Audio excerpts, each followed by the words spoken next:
اور ضرور اللہ ظاہر کر دے گا ایمان والوں کو اور ضرور ظاہر کر دے گا منافقوں کو۔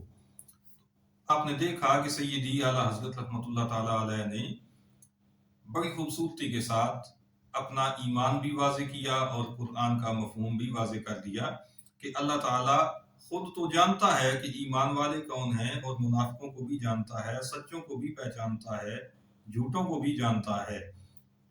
کوئی چیز اس کی نظر سے پوشیدہ نہیں ہے، کوئی چیز اس کے علم کے احاطہ سے باہر نہیں ہے۔